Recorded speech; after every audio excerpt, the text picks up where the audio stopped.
18ஆம் அதிகாரம். இஸ்ரவேலின் ராஜாவாகிய ஏலாவின் குமாரன் ஓசையாவின் 3ஆம் வருஷத்திலே ஆகாஸ் என்னும் யூதாவுடைய ராஜாவின் குமாரனாகிய எசேக்கியா ராஜாவானான். அவன் ராஜாவாகிறபோது 25 வயதாயிருந்து எருசலேமிலே 29 வருஷம் அரசாண்டான். சகரியாவின் குமாரத்தியாகிய அவன் தாயின் பேர் ஆபி. அவன் தன் தகப்பனாகிய தாவீது செய்தபடியெல்லாம் கர்த்தரின் பார்வைக்கு செம்மையானதைச் செய்தான். அவன் மேடைகளை அகற்றி சிலைகளை தகர்த்து விக்கிரக தோப்புகளை வெட்டி மோசே பண்ணியிருந்த வெண்கலச் சர்ப்பத்தை உடைத்து போட்டான். அந்நாட்கள் மட்டும் இஸ்ரவேல் புத்திரர் அதற்கு தூபம் காட்டி வந்தார்கள். அதற்கு நிகுஸ்தான் என்று பெயரிட்டான். அவன் இஸ்ரவேலின் தேவனாகிய கர்த்தரின் மேல் வைத்த நம்பிக்கையிலே அவனுக்கு பின்னும் அவனுக்கு முன்னும் இருந்த யூதாவின் ராஜாக்களிலெல்லாம் அவனைப் போல் ஒருவனும் இருந்ததில்லை. அவன் கர்த்தரை விட்டு பின்வாங்காமல் அவரை சார்ந்திருந்து கர்த்தர் மோசேக்கு கற்பித்த அவருடைய கற்பனைகளை கைக்கொண்டு நடந்தான். ஆகையால் கர்த்தர் அவனோடிருந்தார்.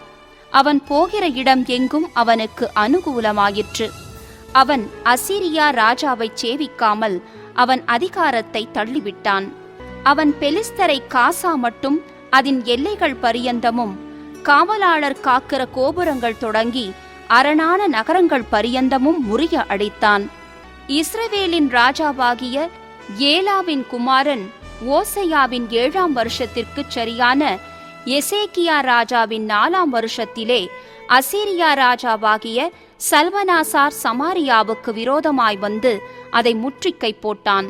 3 வருஷம் சென்ற பின்பு அவர்கள் அதை பிடித்தார்கள். எசேக்கியாவின் 6ஆம் வருஷத்திலும் இஸ்ரவேலின் ராஜாவாகிய ஒசேயாவின் 9ஆம் வருஷத்திலும் சமாரியா பிடிப்பட்டது. அசீரியா ராஜா இஸ்ரவேலை அசீரியாவுக்கு சிறைப்பிடித்து கொண்டு போய் கோசான் நதியோரமான ஆலாக்கிலும் ஆபோரிலும் மேதிகரின் பட்டணங்களிலும் குடியேற்றினான். அவர்கள் தங்கள் தேவனாகிய கர்த்தருடைய சத்தத்திற்கு செவி கொடாமல் அவருடைய உடன்படிக்கையையும் கர்த்தரின் தாசனாகிய மோசே கற்பித்த யாவற்றையும் மீறி அதற்கு செவி கொடாமலும் அதின்படி செய்யாமலும் போனார்கள். யூதாவின் ராஜாவாகிய எசேக்கியாவின் 14ஆம் வருஷத்திலே அசீரியா ராஜாவாகிய சனகெரிப் யூதாவில் இருக்கிற அரணான சகல பட்டணங்களுக்கும் விரோதமாய் வந்து அவைகளை பிடித்தான். அப்பொழுது யூதாவின் ராஜாவாகிய எசேக்கியா லாகீசிலுள்ள அசீரியா ராஜாவுக்கு ஆள் அனுப்பி, நான் குற்றம் செய்தேன், என்னை விட்டு திரும்பிப்போம், நீர் என்மேல் சுமத்துவதை சுமப்பேன் என்று சொன்னான். அப்படியே அசீரியா ராஜா யூதாவின் ராஜாவாகிய எசேக்கியாவின் மேல் 300 தாலந்து வெள்ளியையும் 30 தாலந்து பொன்னையும் சுமத்தினான். ஆதலால் எசேக்கியா கர்த்தரின் ஆலயத்திலும் ராஜாவுடைய அரமனை பொக்கிஷங்களிலும் அகப்பட்ட எல்லா வெள்ளியையும் கொடுத்தான். அக்காலத்திலே யூதாவின் ராஜாவாகிய எசேக்கியா கர்த்தருடைய ஆலய கதவுகளிலும் நிலைகளிலும் தான் அழுத்தியிருந்த பொன் தகடுகளை கழற்றி அவைகளை அசீரியா ராஜாவுக்கு கொடுத்தான். ஆகிலும் அசீரியா ராஜா லாகீசிலிருந்து தர்த்தானையும் ரப்சாரீசையும் ரப்சாக்கேயையும் பெரிய சேனையோடே எருசலேமுக்கு எசேக்கியா ராஜாவினிடத்தில் அனுப்பினான். அவர்கள் எருசலேமுக்கு வந்து வண்ணார்துறையின் வழியிலுள்ள மேல்குளத்து சாலகத் தண்டையிலே நின்று ராஜாவை அழைப்பித்தார்கள். அப்பொழுது இல்கியாவின் குமாரனாகிய எலியாக்கீம் என்னும் அரமனை விசாரிப்புக்காரனும் செப்னா என்னும் சம்பிரதியும் ஆசாப்பின் குமாரனாகிய யோவாக் என்னும் கணக்கனும் அவர்களிடத்திற்கு புறப்பட்டு போனார்கள். ரப்சாக்கே அவர்களை நோக்கி, அசீரியா ராஜாவாகிய மகாராஜாவானவர் உரைக்கிறதும் நீங்கள் எசேக்கியாவுக்கு சொல்ல வேண்டியதும் என்னவென்றால், நீ நம்பியிருக்கிற இந்த நம்பிக்கை என்ன? யுத்தத்திற்கு மந்திராலோசனையும் வல்லமையும் உண்டென்று நீ சொல்லுகிறாயே, அது வாய்ப்பேச்சே அன்றி வேறல்ல. நீ என்னை விரோதிக்கும்படி யார் மேல் நம்பிக்கை வைத்திருக்கிறாய்? இதோ நெறிந்த நாணல் கோலாகிய அந்த எகிப்தை நம்புகிறாய். அதின்மேல் ஒருவன் சாய்ந்தால் அது அவன் உள்ளங்கையில் பட்டு உருவிப்போம். எகிப்தின் ராஜாவாகிய பார்வோன் தன்னை நம்புகிற யாவருக்கும் இப்படியே இருப்பான். நீங்கள் என்னிடத்தில் எங்கள் தேவனாகிய கர்த்தரை நம்புகிறோம் என்று சொல்லுவீர்களாகில் அவருடைய மேடைகளையும் அவருடைய பலிபீடங்களையும் அல்லவோ எசேக்கியா அகற்றி யூதாவையும் எருசலேமையும் நோக்கி, எருசலேமில் இருக்கிற இந்த பலிபீடத்தின் முன் பணியுங்கள் என்றானே. நான் உனக்கு 2000 குதிரைகளை கொடுப்பேன். நீ அவைகள் மேல் ஏறத்தக்கவர்களை சம்பாதிக்க கூடுமானால் அசீரியா ராஜாவாகிய என் ஆண்டவனோடே சபதம் கூறு. கூறாதே போனால் நீ என் ஆண்டவனுடைய ஊழியக்காரரில் ஒரே ஒரு சிறிய தலைவனின் முகத்தை எப்படி திருப்புவாய்? ரதங்களோடு குதிரை வீரரும் வருவார்கள் என்று எகிப்தையா நம்புகிறாய்? இப்போதும் கர்த்தருடைய கட்டளை இல்லாமல் இந்த ஸ்தலத்தை அழிக்க வந்தேனோ? இந்த தேசத்திற்கு விரோதமாய்ப்போய் அதை அழித்து போடு என்று கர்த்தர் என்னோடே சொன்னாரே என்றான். அப்பொழுது இல்க்கியாவின் குமாரன் எலியாக்கீமும் செப்னாவும் யோவாக்கும் ரப்சாக்கேயை பார்த்து, உமது அடியாரோடே சீரிய பாஷையிலே பேசும், அது எங்களுக்கு தெரியும். அலங்கத்திலிருக்கிற ஜனத்தின் செவிகள் கேட்க எங்களோடே யூத பாஷையிலே பேச வேண்டாம் என்றார்கள். அதற்கு ரப்சாக்கே, உங்களோடும் கூட தங்கள் மலத்தை தின்னவும் தங்கள் நீரை குடிக்கவும் அலங்கத்திலே தங்கியிருக்கிற மனுஷரண்டைக்கே அல்லாமல் உன் ஆண்டவனண்டைக்கும் உன்னண்டைக்குமா என் ஆண்டவன் இந்த வார்த்தைகளை பேச என்னை அனுப்பினார் என்று சொல்லி, ரப்சாக்கே நின்று கொண்டு யூத பாஷையிலே உரத்த சத்தமாய், அசீரியா ராஜாவாகிய மகாராஜாவுடைய வார்த்தையை கேளுங்கள். எசேக்கியா உங்களை வஞ்சியாதபடி பாருங்கள். அவன் உங்களை என் கையிலிருந்து தப்புவிக்க மாட்டான். கர்த்தர் நம்மை நிச்சயமாய் தப்புவிப்பார்.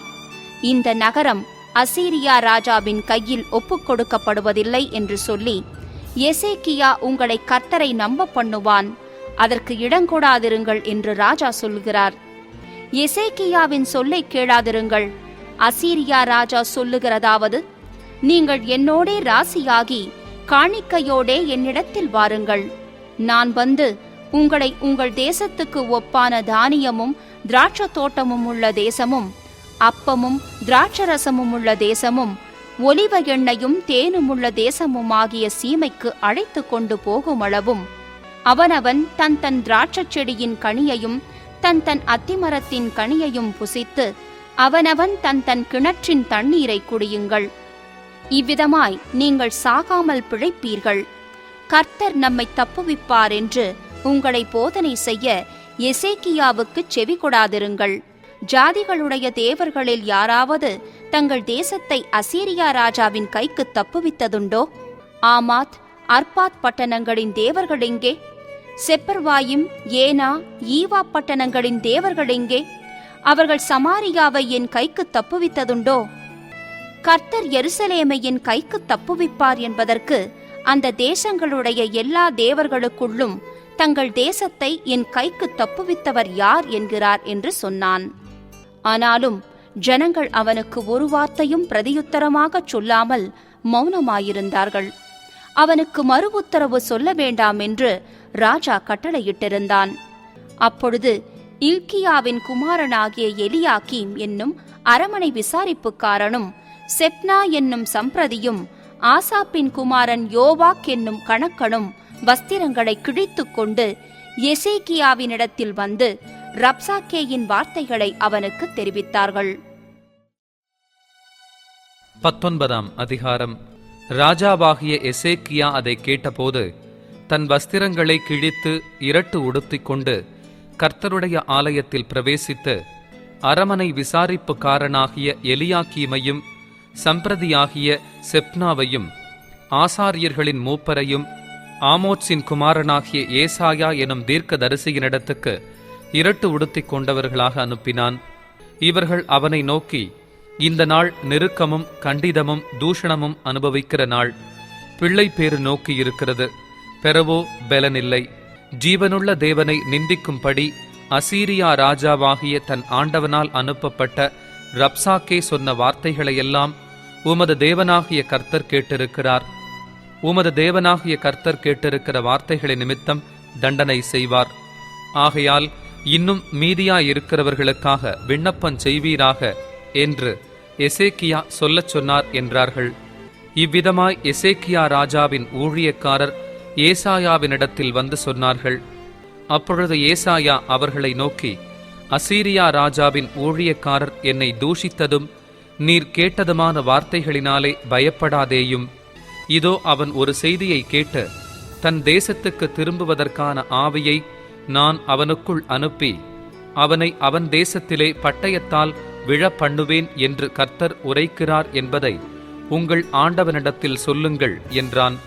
அசீரியா ராஜா லாகீஸை விட்டு புறப்பட்டான் என்று கேள்விப்பட்டு ரப்சாக்கே திரும்பி போய் அவன் லிப்னாவின் மேல் யுத்தம் பண்ணுகிறதை கண்டான். இதோ எத்தியோப்பியா ராஜாவாகிய தீராக்கா உம்மோடு யுத்தம் பண்ண புறப்பட்டான் என்று சொல்ல கேள்விப்பட்டான். அப்பொழுது அவன் திரும்ப எசேக்கியாவினிடத்துக்கு ஸ்தானாபதிகளை அனுப்பி, நீங்கள் யூதாவின் ராஜாவாகிய எசேக்கியாவுக்கு சொல்ல வேண்டியது என்னவென்றால், எருசலேம் அசீரியா ராஜாவின் கையில் ஒப்புக் கொடுக்கப்படுவதில்லை என்று நீ நம்பியிருக்கிற உன் தேவன் உன்னை எத்த ஒட்டாதே. இதோ அசீரியா ராஜாக்கள் சகல தேசங்களையும் சங்கரித்த செய்தியை நீ கேட்டிருக்கிறாயே, நீ தப்புவாயோ? என் பிதாக்கள் அழித்துவிட்ட கோசானையும் ஆரானையும் ரேத்சேப்பையும் தெலாசாரிலிருந்த ஏதேரின் புத்திரரையும் அவர்களுடைய தேவர்கள் தப்புவித்ததுண்டோ? ஆமாத்தின் ராஜாவும் அர்பாத்தின் ராஜாவும் செப்பர்வாயீம் ஏனா ஈவா பட்டணங்களின் ராஜாவும் எங்கே என்று சொல்லுங்கள் என்றான். எசேக்கியா ஸ்தானாபதிகளின் கையிலிருந்து நிருபத்தை வாங்கி வாசித்த பின்பு அவன் கர்த்தரின் ஆலயத்திற்கு போய் அதை கர்த்தருக்கு முன்பாக விரித்து கர்த்தரை நோக்கி, கேருபீன்களின் மத்தியில் வாசம் பண்ணுகிற இஸ்ரவேலின் தேவனாகிய கர்த்தாவே, நீர் ஒருவரே பூமியின் ராஜ்யங்களுக்கெல்லாம் தேவனானவர். நீர் வானத்தையும் பூமியையும் உண்டாக்கினீர். கர்த்தாவே, உமது செவியை சாய்த்து கேளும். கர்த்தாவே, நீர் உமது கண்களை திறந்து பாரும். சனகெரிப் ஜீவனுள்ள தேவனை நிந்திக்கும்படிக்கு சொல்லி அனுப்பின வார்த்தைகளை கேளும். கர்த்தாவே, அசீரியா ராஜாக்கள் அந்த ஜாதிகளையும் அவர்கள் தேசத்தையும் நாசமாக்கி அவர்களுடைய தேவர்களை நெருப்பிலே போட்டுவிட்டது மெய்தான். அவைகள் தேவர்களல்லவே, மனுஷர் கைவேலையான மரமும் கல்லும் தானே. ஆகையால் அவைகளை நிர்த்தூளியாக்கினார்கள். இப்போதும் எங்கள் தேவனாகிய கர்த்தாவே, நீர் ஒருவரே தேவனாகிய கர்த்தர் என்று பூமியின் ராஜ்யங்களெல்லாம் அறியும் படிக்க எங்களை அவன் கைக்கு நீங்களாக்கி ரட்சியும் என்று விண்ணப்பம் பண்ணினான். அப்பொழுது ஆமோத்சின் குமாரனாகிய ஏசாயா எசேக்கியாவுக்கு சொல்லி அனுப்பினது, இஸ்ரவேலின் தேவனாகிய கர்த்தர் உரைக்கிறது என்னவென்றால், அசீரியா ராஜாவாகிய சனகெரிப்பின் நிமித்தம் நீ என்னை நோக்கி பண்ணின விண்ணப்பத்தை கேட்டேன். அவனை குறித்து கர்த்தர் சொல்லுகிற வசனமாவது, சீயோன் குமாரத்தியாகிய கன்னியாஸ்திரி உன்னை இகழ்ந்து உன்னை பரிகாசம் பண்ணுகிறாள். எருசலேம் குமாரத்தி உன் பின்னாலே தலையை துலுக்குகிறாள். யாரை நிந்தித்து தூஷித்தாய்? யாருக்கு விரோதமாய் உன் சத்தத்தை உயர்த்தினாய்? நீ இஸ்ரவேலின் பரிசுத்தருக்கு விரோதமாயல்லவோ உன் கண்களை மேட்டிமையாக ஏறெடுத்தாய்? உன் ஸ்தானாபதிகளை கொண்டு நீ ஆண்டவரை நிந்தித்து, என் ரதங்களின் திரளினாலே நான் மலைகளின் கொடுமுடிகளுக்கும் லீபனோனின் சிகரங்களுக்கும் வந்து ஏறினேன். அதன் உயரமான கேதுரு மரங்களையும் உச்சிதமான தேவதாரி விருட்சங்களையும் நான் வெட்டி அதன் கடையாந்தர தாபரமட்டும் அதன் செழுமையான வனமட்டும் வருவேன் என்றும், நான் அந்நிய தேசங்களில் கிணறு வெட்டி தண்ணீர் குடித்தேன். என் உள்ளங்கால்களினால் அரணிப்பான இடங்களின் அகழிகளையெல்லாம் பரளவும் பண்ணினேன் என்றும் சொன்னாய். நான் வெகு காலத்திற்கு முன் அதை நியமித்து பூர்வ நாட்கள் முதல் அதை திட்டம் பண்ணினேன் என்பதை நீ கேட்டதில்லையோ? இப்பொழுது நீ அரணான பட்டணங்களை பாழான மண்மேடுகள் ஆக்கும்படிக்கு நானே அதை சம்பவிக்க பண்ணினேன். அதனாலே அவைகளின் குடிகள் கையிழைத்தவர்களாகி கலங்கி வெட்கப்பட்டு வெளியின் பூண்டுக்கும் பச்சிலைக்கும் வீடுகளின் மேல் முளைக்கும் புல்லுக்கும் ஓங்கி வளருமுன் தீந்து போம் பயிருக்கும் சமானமானார்கள். உன் இருப்பையும் உன் போக்கையும் உன் வரவையும் நீ எனக்கு விரோதமாய் கொந்தளிக்கிறதையும் அறிவேன். நீ எனக்கு விரோதமாய் கொந்தளித்து வீரியம் பேசினது என் செவிகளில் ஏறினபடியினால் நான் என் துரட்டை உன் மூக்கிலும் என் கடிவாளத்தை உன் வாயிலும் போட்டு நீ வந்த வழியே உன்னை திருப்பிக் கொண்டு போவேன் என்று அவனை குறித்து சொல்லுகிறார். உனக்கு அடையாளமாயிருப்பது என்னவென்றால், இந்த வருஷத்திலே தப்பிப் பயிராகிறதையும் 2ஆம் வருஷத்திலே தானாய் விளைகிறதையும் சாப்பிடுவீர்கள். 3ஆம் வருஷத்திலோ விதைத்து அறுத்து திராட்சத் தோட்டங்களை நாட்டி அவைகளின் கனிகளை புசிப்பீர்கள். யூதா வம்சத்தாரில் தப்பி மீந்திருக்கிறவர்கள் மறுபடியும் கீழே வேர் பற்றி மேலே கனி கொடுப்பார்கள். மீதியாயிருக்கிறவர்கள் எருசலேமிலும் தப்பினவர்கள் சீயோன் மலையிலும் இருந்து புறப்படுவார்கள். சேனைகளுடைய கர்த்தரின் வைராக்கியம் இதை செய்யும். ஆகையால் கர்த்தர் அசீரியா ராஜாவை குறித்து, அவன் இந்த நகரத்திற்குள் பிரவேசிப்பதில்லை, இதின்மேல் அம்பு எய்வதும் இல்லை, இதற்கு முன் கேடகத்தோடே வருவதுமில்லை, இதற்கு எதிராக கொத்தளம் போடுவதுமில்லை. அவன் இந்த நகரத்திற்குள் பிரவேசியாமல் தான் வந்த வழியே திரும்பிப் போவான். என் நிமித்தமும் என் தாசனாகிய தாவீதின் நிமித்தமும் நான் இந்த நகரத்தை இரட்சிக்கும் படிக்கு இதற்கு ஆதரவாயிருப்பேன் என்பதை கர்த்தர் உரைக்கிறார் என்று சொல்லி அனுப்பினான். அன்று ராத்திரியில் சம்பவித்தது என்னவென்றால், கர்த்தருடைய தூதன் புறப்பட்டு அசீரியரின் பாளையத்தில் 185,000 பேரை சங்கரித்தான். அதிகாலமே எழுந்திருக்கும் போது இதோ அவர்கள் எல்லாரும் செத்த பிரேதங்களாய் கிடந்தார்கள். அப்பொழுது அசீரியா ராஜாவாகிய சனகெரிப் பிரயாணப்பட்டு திரும்பிப் போய் நினிவேயில் இருந்துவிட்டான். அவன் தன் தேவனாகிய நிஸ்ரோகின் கோவிலிலே படிந்து கொள்ளுகிற போது அவன் குமாரராகிய அத்ரமலேக்கும் சரேத்சேரும் அவனை பட்டயத்தினால் வெட்டி போட்டு ஆரராத் தேசத்திற்கு தப்பி ஓடிப்போனார்கள். அவன் குமாரனாகிய எசரத்தோன் அவன் பட்டத்திற்கு வந்து அரசாண்டான். 20ஆம் அதிகாரம். அந்நாட்களில் எசேக்கியா வியாதிப்பட்டு மரணத்துக்கு ஏதுவாயிருந்தான். அப்பொழுது ஆமோத்சின் குமாரனாகிய ஏசாயா என்னும் தீர்க்கதரிசி அவனிடத்தில் வந்து அவனை நோக்கி, நீர் உமது வீட்டுக் காரியத்தை ஒழுங்குபடுத்தும், நீர் பிழைக்க மாட்டீர், மரித்துப் போவீர் என்று கர்த்தர் சொல்லுகிறார் என்றான். அப்பொழுது எசேக்கியா தன் முகத்தை சுவர்ப்புறமாக திருப்பிக் கொண்டு கர்த்தரை நோக்கி, ஆ கர்த்தாவே, நான் உமக்கு முன்பாக உண்மையும் மன உத்தமுமாய் நடந்து உமது பார்வைக்கு நலமானதை செய்தேன் என்பதை நினைத்தருளும் என்று விண்ணப்பம் பண்ணினான். எசேக்கியா மிகவும் அழுதான். ஏசாயா பாதி முற்றத்தை விட்டு அப்புறம் போகிறதற்கு முன்னே கர்த்தருடைய வார்த்தை அவனுக்கு உண்டாகி அவர் சொன்னது, நீ திரும்பிப் போய் என் ஜனத்தின் அதிபதியாகிய எசேக்கியாவை நோக்கி, உன் தகப்பனாகிய தாவீதின் தேவனாயிருக்கிற கர்த்தர் சொல்லுகிறது என்னவென்றால், உன் விண்ணப்பத்தை கேட்டேன், உன் கண்ணீரை கண்டேன், இதோ நான் உன்னை குணமாக்குவேன். 3ஆம் நாளிலே நீ கர்த்தருடைய ஆலயத்துக்குப் போவாய். உன் நாட்களோடே 15 வருஷங்களை கூட்டுவேன். உன்னையும் இந்த நகரத்தையும் அசீரியா ராஜாவின் கைக்கு தப்புவித்து என் நிமித்தமும் என் தாசனாகிய தாவீதின் நிமித்தமும் இந்த நகரத்துக்கு ஆதரவாயிருப்பேன் என்று சொல் என்றார். பின்பு ஏசாயா, அத்திப்பழத்து அடையை கொண்டு வாருங்கள் என்றான். அதை அவர்கள் கொண்டு வந்து பிளவையின் மேல் பற்று போட்டபோது அவன் பிழைத்தான். எசேக்கியா ஏசாயாவை நோக்கி, கர்த்தர் என்னை குணமாக்குவதற்கும் 3ஆம் நாளிலே நான் கர்த்தருடைய ஆலயத்திற்கு போவதற்கும் அடையாளம் என்ன என்றான். அதற்கு ஏசாயா, கர்த்தர் தாம் சொன்ன வார்த்தையின்படியே செய்வார் என்பதற்கு கர்த்தரால் உனக்கு உண்டாகும் அடையாளமாக சாயை 10 பாகை முன்னிட்டு போக வேண்டுமோ 10 பாகை பின்னிட்டு திரும்ப வேண்டுமோ என்று கேட்டான். அதற்கு எசேக்கியா, சாயை 10 பாகை முன்னிட்டு போகிறது லேசான காரியம், அப்படி வேண்டாம், சாயை 10 பாகை பின்னிட்டு திரும்ப வேண்டும் என்றான். அப்பொழுது ஏசாயா தீர்க்கதரிசி கர்த்தரை நோக்கி கூப்பிடுகையில் அவர் ஆகாசுடைய சூரிய கடியாரத்தில் பாகைக்கு பாகை முன்போன சாயை 10 பாகை பின்னிட்டு திரும்பும்படி செய்தார்.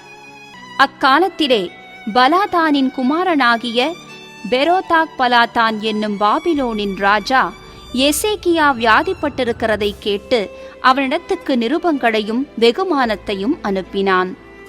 எசேக்கியா அவர்களை அங்கீகரித்து பின்பு அவர்களுக்கு தன் பொக்கிஷ சாலை அனைத்தையும், வெள்ளியையும் பொன்னையும் கந்த வர்க்கங்களையும் நல்ல பரிமள தைலத்தையும், தன் ஆயுத சாலை அனைத்தையும், தன் பொக்கிஷ சாலைகளிலுள்ள எல்லாவற்றையும் காண்பித்தான். தன் அரமனையிலும் தன் ராஜ்யத்தில் எங்கும் எசேக்கியா அவர்களுக்கு காண்பியாத பொருள் ஒன்றும் இல்லை. அப்பொழுது ஏசாயா தீர்க்கதரிசி எசேக்கியா ராஜாவினிடத்தில் வந்து, அந்த மனுஷர் என்ன சொன்னார்கள்? எங்கே இருந்து உம்மிடத்தில் வந்தார்கள் என்று கேட்டான். அதற்கு எசேக்கியா, பாபிலோன் என்னும் தூர தேசத்திலிருந்து வந்தார்கள் என்றான். அப்பொழுது அவன், உம்முடைய வீட்டில் என்னத்தை பார்த்தார்கள் என்று கேட்டான். அதற்கு எசேக்கியா, என் வீட்டில் உள்ள எல்லாவற்றையும் பார்த்தார்கள். என் பொக்கிஷங்களில் நான் அவர்களுக்கு காண்பியாத பொருள் ஒன்றும் இல்லை என்றான். அப்பொழுது ஏசாயா எசேக்கியாவை நோக்கி, கர்த்தருடைய வார்த்தையை கேளும். இதோ நாட்கள் வரும், அப்பொழுது உமது வீட்டில் உள்ளதிலும் உமது பிதாக்கள் இந்நாள் வரைக்கும் சேர்த்ததிலும் ஒன்றும் மீதியாக வைக்கப்படாமல் எல்லாம் பாபிலோனுக்கு கொண்டு போகப்படும். நீர் பெறப்போகிற உமது சந்தானமாகிய உமது குமாரர்களிலும் சிலர் பாபிலோன் ராஜாவின் அரமனையிலே அரமனை வேலைக்காரராயிருப்பார்கள் என்று கர்த்தர் சொல்லுகிறார் என்றான். அப்பொழுது எசேக்கியா ஏசாயாவை நோக்கி, நீர் சொன்ன கர்த்தருடைய வார்த்தை நல்லதுதான் என்று சொல்லி, என் நாட்களிலாவது சமாதானமும் உண்மையும் இருக்குமே என்றான். எசேக்கியாவின் மற்ற வர்த்தமானங்களும் அவனுடைய எல்லா வல்லமையும், அவன் ஒரு குளத்தையும் சாலகத்தையும் உண்டாக்கினதினாலே தண்ணீரை நகரத்திற்குள்ளே வரப்பண்ணினதும் யூதாவுடைய ராஜாக்களின் நாளாகம புஸ்தகத்தில் அல்லவோ எழுதியிருக்கிறது. எசேக்கியா தன் பிதாக்களோடே நித்திரையடைந்த பின் அவன் குமாரனாகிய மனாசே அவன் ஸ்தானத்தில் ராஜாவானான். 21 அதிகாரம். மனாசே ராஜாவாகிற போது 12 வயதாயிருந்து 55 வருஷம் எருசலேமில் அரசாண்டான். அவன் தாயின் பேர் எப்சிபாள்.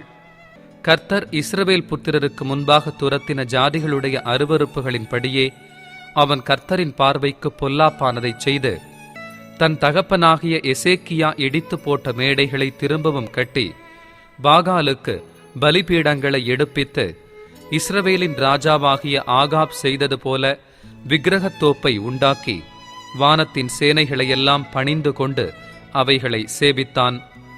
எருசலேமிலே என் நாமத்தை விளங்க பண்ணுவேன் என்று கர்த்தர் சொல்லி குறித்த கர்த்தருடைய ஆலயத்திலே அவன் பலிபீடங்களை கட்டி, கர்த்தருடைய ஆலயத்தின் 2 பிராகாரங்களிலும் வானத்தின் சேனைகளுக்கெல்லாம் பலிபீடங்களை கட்டி, கர்த்தருடைய ஆலயத்தின் 2 பிராகாரங்களிலும் வானத்தின் சேனைகளுக்கெல்லாம் பலிபீடங்களை கட்டி, தன் குமாரனை தீ மிதிக்க பண்ணி, நாள் பார்க்கிறவனும் நிமித்தம் பார்க்கிறவனுமாயிருந்து அஞ்சனம் பார்க்கிறவர்களையும் குறி சொல்லுகிறவர்களையும் வைத்து, கர்த்தருக்கு கோபமுண்டாக அவர் பார்வைக்கு பொல்லாப்பானதை மிகுதியாய் செய்தான். இந்த ஆலயத்திலும் நான் இஸ்ரவேலின் சகல கோத்திரங்களிலுமிருந்து தெரிந்து கொண்ட எருசலேமிலும் என் நாமத்தை என்றைக்கும் விளங்க பண்ணுவேன் என்று கர்த்தர் தாவீதோடும் அவன் குமாரனாகிய சாலமோனோடும் சொல்லிக் குறித்த ஆலயத்திலே அவன் பண்ணின தோப்பு விக்கிரகத்தை வைத்தான். நான் அவர்களுக்கு கற்பித்த எல்லாவற்றின் படியேயும் என் தாசனாகிய மோசே அவர்களுக்கு கற்பித்த எல்லா நியாய பிரமாணத்தின் படியேயும் செய்ய ஜாக்கிரதையாய் இருந்தார்களேயானால், நான் இனி இஸ்ரவேலின் காலை அவர்கள் பிதாக்களுக்கு கொடுத்த தேசத்தை விட்டு அலைய பண்ணுவதில்லை என்று சொல்லியிருந்தார். ஆனாலும் அவர்கள் கேளாதே போனார்கள். கர்த்தர் இஸ்ரவேல் புத்திரருக்கு முன்பாக அழித்த ஜாதிகள் செய்த பொல்லாப்பை பார்க்கிலும் அதிகமாய் செய்ய மனாசே அவர்களை ஏவிவிட்டான். ஆகையால் கர்த்தர் தீர்க்கதரிசிகளாகிய தம்முடைய ஊழியக்காரரை கொண்டு உரைத்தது, யூதாவின் ராஜாவாகிய மனாசே தனக்கு முன்னிருந்த எமோரியர் செய்த எல்லாவற்றை பார்க்கிலும் கேடாக இந்த அருவருப்புகளை செய்து தன் நரகலான விக்கிரகங்களால் யூதாவையும் பாவம் செய்ய பண்ணினபடியினால், இஸ்ரவேலின் தேவனாகிய கர்த்தர் சொல்லுகிறது என்னவென்றால், இதோ கேட்கப் போகிற யாவருடைய 2 காதுகளிலும் அது தொனித்துக் கொண்டிருக்கும்படியான பொல்லாப்பை நான் எருசலேமின் மேலும் யூதாவின் மேலும் வரப்பண்ணி, எருசலேமின் மேல் சமாரியாவின் மட்ட நூலையும் ஆகாப் வீட்டின் தூக்கு நூலையும் பிடிப்பேன். ஒருவன் ஒரு தாளத்தை துடைத்து பின்பு அதை கவிழ்த்து வைக்கிறது போல எருசலேமை துடைத்து விடுவேன். அவர்கள் தங்கள் பிதாக்கள் எகிப்திலிருந்து புறப்பட்ட நாள் முதற்கொண்டு இந்நாள் வரைக்கும் என் பார்வைக்கு பொல்லாப்பானதை செய்து எனக்கு கோபம் மூட்டி வந்தபடியினால் என் சுதந்திரத்தில் மீதியானதை கைவிட்டு அவர்கள் பகைஞரின் கையில் அவர்களை ஒப்புக் கொடுப்பேன். தங்கள் பகைஞருக்கெல்லாம் கொள்ளையும் சூறையுமாய் போவார்கள் என்றார். கர்த்தரின் பார்வைக்கு பொல்லாப்பானதை செய்யும்படியாக மனாசே யூதாவை பாவம் செய்ய பண்ணின அந்த பாவமும் தவிர, அவன் எருசலேமை 4 மூலை வரையும் இரத்தப் பழிகளால் நிரப்பத்தக்கதாய் குற்றமில்லாத இரத்தத்தையும் மிகுதியாகச் சிந்தினான். மனாசேயின் மற்ற வர்த்தமானங்களும் அவன் செய்தவை யாவும், அவன் செய்த பாவமும் யூதாவுடைய ராஜாக்களின் நாளாகம புஸ்தகத்தில் அல்லவோ எழுதியிருக்கிறது. மனாசே தன் பிதாக்களோடே நித்திரை அடைந்த பின் அவன் ஊசாவின் தோட்டமாகிய தன் அரமனை தோட்டத்தில் அடக்கம் பண்ணப்பட்டான். அவன் ஸ்தானத்திலே அவன் குமாரனாகிய ஆமோன் ராஜாவானான். ஆமோன் ராஜாவான போது 22 வயதாயிருந்து 2 வருஷம் எருசலேமில் அரசாண்டான். யோத்பா ஊரானாகிய ஆரூத்ஸின் குமாரத்தியான அவன் தாயின் பேர் மெசுல்லேமேத். அவன் தன் தகப்பனாகிய மனாசே செய்தது போல கர்த்தரின் பார்வைக்கு பொல்லாப்பானதைச் செய்து தன் தகப்பன் நடந்த எல்லா வழியிலும் நடந்து தன் தகப்பன் சேவித்த நரகலான விக்கிரகங்களை சேவித்து அவைகளை பணிந்து கொண்டு கர்த்தரின் வழியிலே நடவாமல் தன் பிதாக்களின் தேவனாகிய கர்த்தரை விட்டுவிட்டான். ஆமோனின் ஊழியக்காரர் அவனுக்கு விரோதமாய் கட்டுப்பாடு பண்ணி ராஜாவை அவன் அரமனையிலே கொன்று போட்டார்கள். அதனால் தேசத்து ஜனங்கள் ராஜாவாகிய ஆமோனுக்கு விரோதமாய் கட்டுப்பாடு பண்ணினவர்களையெல்லாம் வெட்டி போட்டு அவன் குமாரனாகிய யோசியாவை அவன் ஸ்தானத்தில் ராஜாவாக்கினார்கள். ஆமோன் செய்த மற்ற வர்த்தமானங்கள் யூதாவுடைய ராஜாக்களின் நாளாகம புஸ்தகத்தில் அல்லவோ எழுதியிருக்கிறது. அவன் ஊசாவின் தோட்டத்திலுள்ள அவனுடைய கல்லறையில் அடக்கம் பண்ணப்பட்டான். அவன் ஸ்தானத்திலே அவன் குமாரனாகிய யோசியா ராஜாவானான்.